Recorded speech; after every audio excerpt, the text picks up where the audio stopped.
Bienvenue dans Actu Territorial, le format où je te résume les dernières news de la fonction publique territoriale en quelques minutes. Tu peux trouver les liens des articles dont je te parle sur ma page Facebook Fonctionnaire territorial. Alors pour commencer ce mois de septembre, je te propose un article sur la gazette.fr.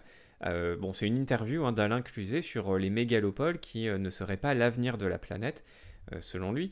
Donc c'est vrai qu'on a quand même ce modèle un peu de la mégalopole qui revient souvent. En gros, c'est le dogme de plus une collectivité est grosse, plus elle serait puissante. Et donc on a Alain Cluzet, le DGS de Courbevoie et qui est aussi urbaniste, qui nous soutient l'inverse. Pour plusieurs raisons, notamment sur l'impact environnemental, le fait d'avoir des mégalopoles toujours plus grandes, toujours plus étendues, c'est pas forcément un modèle soutenable.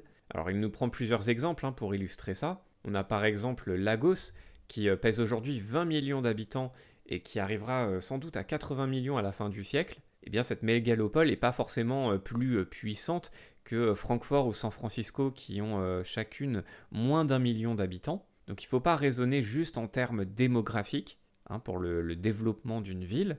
Il y a beaucoup d'autres choses qui sont prises en compte, qui sont à prendre en compte. Et donc nous en France, ce n'est pas forcément le chemin qu'on devrait emprunter.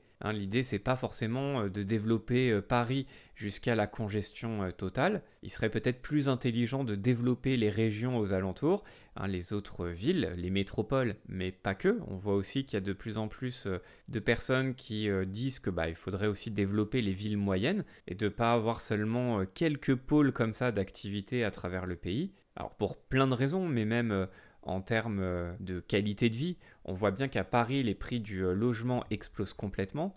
Et si on prend des exemples encore plus extrêmes au niveau mondial, on voit qu'à Tokyo, par exemple, il y a carrément des hôtels capsules qui existent, ou ce qu'on peut appeler des logements cercueils à Hong Kong, où tu ne loues pas un appartement ou une chambre d'hôtel, mais juste un lit en fait, et des lits qui sont fermés à clé les uns au-dessus des autres. Je sais pas si tu as déjà vu ça à la télé, c'est assez impressionnant. Et en fait, le prix du foncier est tellement élevé dans ces villes-là qu'on se retrouve à des extrêmes comme ça. Il y a aussi d'autres risques, et on le voit bien déjà à Paris, le fait que ça se transforme petit à petit en ville-musée. Au-delà de la ville-musée, c'est aussi le fait qu'on voit bien que les classes moyennes désertent la capitale parce qu'ils ne peuvent plus y vivre. On a d'un côté des gens qui ont des moyens, qui peuvent y vivre, qui peuvent payer des loyers ou qui peuvent acheter de l'immobilier à Paris. Et puis, de l'autre côté, un parc social toujours existant, donc qui permet d'avoir des gens qui ont assez peu de moyens dans la capitale. Mais par contre, on voit bien que pour la classe moyenne, ça devient quasiment impossible. Donc quand je dis classe moyenne, c'est vrai que c'est un peu large, mais par exemple, un couple, je sais pas, d'infirmiers par exemple, ça va être très compliqué pour eux de vivre à Paris vu les prix de l'immobilier.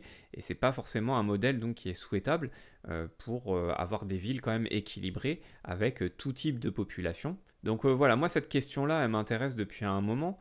Et on a là une interview vraiment développée sur le sujet, donc je t'invite à la lire.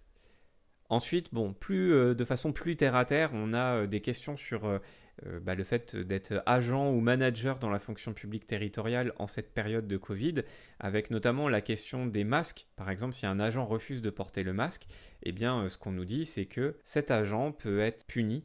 Il peut y avoir des procédures disciplinaires à son encontre. On nous dit aussi que le télétravail au-delà de 3 jours est possible, mais seulement à certaines conditions. Il y a un décret, celui du 11 février 2016, qui nous explique que normalement, le télétravail, ça ne peut pas être plus de 3 jours par semaine. Il faut au moins 2 jours par semaine de présence physique à son travail. Mais il y a quelques autorisations exceptionnelles qui sont dans l'article 4 de ce décret, donc notamment sur l'état de santé par exemple. Donc je sais que c'est une question qui se pose assez souvent, à la fois côté manager et côté agent. Donc tu auras tes réponses dans cet article. Ensuite, toujours dans le côté un peu terre-à-terre par rapport à nous, agents de la fonction publique territoriale, la ministre a annoncé au mois de septembre qu'il n'y aurait pas de carence pour les fonctionnaires à l'isolement. Alors attention, c'est un peu technique. Le jour de carence est bien de retour depuis la fin de l'urgence sanitaire, c'est-à-dire le 10 juillet dernier. Donc quand tu es malade, le premier jour que tu poses, malheureusement, tu as un jour de carence, donc tu ne seras pas payé ce jour-là. Ça, c'est un point de tension évidemment avec les syndicats. Par contre, ça c'est quelque chose qui revenait beaucoup courant septembre sur la quarantaine. Tu sais, si tu es par exemple un cas contact et que ton employeur te dit de ne pas venir, Bon là, quelque part, ça aurait été un jour de carence forcé. Et là, le gouvernement est un peu revenu en arrière en disant non, non, dans ce cadre précis, il n'y aura pas de jour de carence. Hein, tu n'auras pas un jour de salaire en moins. Donc c'est, on va dire, une relativement bonne nouvelle. Ensuite, dans cet article, on nous parle aussi de la 5G. Ça, c'est un gros sujet du mois de septembre. Bon, là, on ne nous dit pas grand-chose. Hein. La ministre va forcément dans le sens du chef du gouvernement. Mais on a un article un petit peu plus, enfin même beaucoup plus développé sur France TV Info sur le débat de la 5G avec des arguments à la fois pour, à la fois contre. Donc si tu es interrogé là-dessus, c'est une très bonne source d'information, hein, cet article. Donc forcément, dans les arguments contre, c'est le coût environnemental, hein, qui est discuté. Donc je te laisse aller lire pour te faire une idée là-dessus. Et aussi sur les bénéfices réels qui seraient incertains. On nous parle beaucoup de télémédecine, mais est-ce que vraiment ça va favoriser ce domaine? Ou alors est-ce que c'est une simple innovation? Donc voilà, les avis sont partagés là-dessus. Je te laisse aller lire l'article directement parce que vraiment c'est un sujet très à la mode entre guillemets ce mois-ci et sur lequel tu peux être interrogé. Je reviens un petit peu en arrière avec un article sur le Courrier des maires à propos de la décentralisation. Tu vas voir qu'on va en reparler dans un autre article aussi. Là, dans cet article, ce qu'on nous dit en gros, c'est que, avec la crise depuis le mois de mars, on a remarqué une crispation de l'État à propos de la décentralisation, puisqu'on a fait limite l'inverse de la décentralisation. On a hyper recentralisé pendant cette période de crise. On a muselé un peu les collectivités territoriales, par exemple sur le sujet des masques. On a observé une mainmise des ARS qui sont jugées trop bureaucratiques et trop éloignées des réalités de terrain. C'est ce qu'on nous dit ici dans cet article. Et donc on pourrait croire qu'il y a eu des leçons qui ont été tirées de ce début d'année, on va dire. Et en fait, malheureusement non. On le voit avec cette histoire à Marseille de bars, de restaurants, etc. qui ont été fermés et qui sont vécus comme une punition collective pour de nombreux élus locaux du sud de la France. Et là où, on peut comprendre que ce soit vécu comme ça, c'est qu'il y avait quand même des pourparlers avec le préfet, qui est quand même le représentant de l'État dans les territoires. Et apparemment, ça a marché plutôt bien, en tout cas sur les retours des collectivités du Sud, ça a marché plutôt bien. Et tout à coup, on a l'État qui est intervenu, l'État central, avec cette décision unilatérale de fermer les bars et les restaurants à Marseille. Et donc on est loin de ce qu'on pouvait appeler la décentralisation de crise, qui était un souhait des élus locaux. Donc on voit qu'on reste là au mois de septembre, plusieurs mois après le début de cette crise, on reste encore sur une gestion hyper centralisée, y compris pour juste des territoires,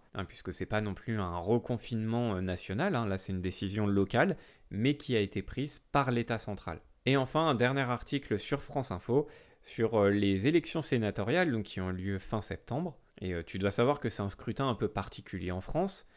Il y a beaucoup de particularités par rapport au reste des élections, notamment le fait que ce soit au suffrage universel indirect. Ce sont les grands électeurs qui votent. Et puis, il y a d'autres particularités, mais je te laisse aller voir cet article très complet, parce que si tu as un oral dans pas longtemps, il se pourrait bien qu'un membre de jury surfe un peu sur cette actualité pour te poser des questions sur le Sénat. Et pour nous, c'est important le Sénat dans la territoriale, notamment par cette élection un peu particulière, puisque les représentants des communes ont vraiment leur mot à dire dans cette élection, c'est vraiment le moins qu'on puisse dire. Donc je t'invite vraiment à lire cet article, très complet sur ces sénatoriales. Voilà pour les plus grosses infos du mois de septembre. N'oublie pas que si tu veux avoir des piqûres de rappel hebdomadaires, tu as dans la description, donc sous la vidéo, le premier lien, c'est pour recevoir une newsletter hebdomadaire d'informations. Tu sais que moi je continue à partager un article par jour sur Facebook, du lundi au vendredi, et chaque dimanche, j'envoie une newsletter qui résume un peu toute cette actualité de la semaine. Ça te permet d'avoir un travail un peu pré-mâché, et puis en plus de ça, donc chaque mois je fais une vidéo d'actu, comme celle-ci. Donc comme ça, tu as des informations avec des timings un peu différents, tous les jours sur Facebook, toutes les semaines par mail et tous les mois par vidéo, en espérant que ça t'aide à mettre de l'ordre dans tout ça. Donc encore une fois, le lien, c'est dans la description. Je te remercie pour ton attention et je te dis à très bientôt pour une nouvelle vidéo. Salut!